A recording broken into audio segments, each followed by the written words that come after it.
Hi friends, എൻ്റെ പുതിയ വീഡിയോയിലേക്ക് സ്വാഗതം. ഇത് സ്റ്റാർ ഫ്രൂട്ട്സ് ആണ്. സ്റ്റാർ ഫ്രൂട്ട്സ് തന്നെ പല വിധത്തിലുണ്ട്. ഇത് പുളിയുള്ള ടൈപ്പ് ഉണ്ട്, ഇത് മധുരമുള്ളതാണ്, നല്ല മധുരമാണ്. സ്റ്റാർ ഫ്രൂട്ട്സ് എന്ന് പറഞ്ഞ പേര് വരാൻ കാരണം തന്നെ ഈ ഫ്രൂട്ട്സ് കട്ട് ചെയ്യുമ്പം ഒരു ചെറിയ ചെറിയ പീസാക്കുമ്പോൾ ക്രോസ് കട്ട് ചെയ്യുമ്പോൾ അത് സ്റ്റാറിൻ്റെ വിട്ടിരിക്കും. അങ്ങനെയാണ് സ്റ്റാർ ഫ്രൂട്ട്സ് എന്ന് പേര് വന്നേക്കുന്നത്.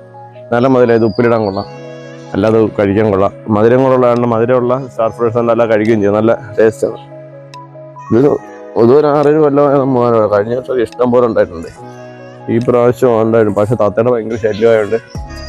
അപ്പോഴേ വേണ്ട ഇതന്നെ ഉണ്ടായിട്ടുണ്ട്, ഇഷ്ടംപോലെ ഉണ്ടായിട്ടുണ്ട്.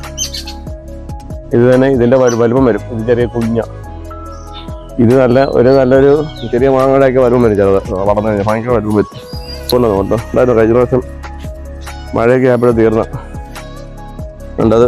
ഇതൊക്കെ ചെറിയ ഫ്രൂട്ട്സാണ്. മധുരം വരും, നല്ല വലുതൊക്കെ നല്ല വലിപ്പം വരും, നല്ല മധുരമാണ്. ഉണ്ടോ, നല്ല മധുരമാണ്. എൻ്റെ പുതിയ വീഡിയോയുമായി നിങ്ങൾ വീണ്ടും കാണാം. എൻ്റെ ചാനൽ സബ്സ്ക്രൈബ് ചെയ്യുക, ഫോളോ ചെയ്യുക, ലൈക്ക് ചെയ്യുക. Thank you.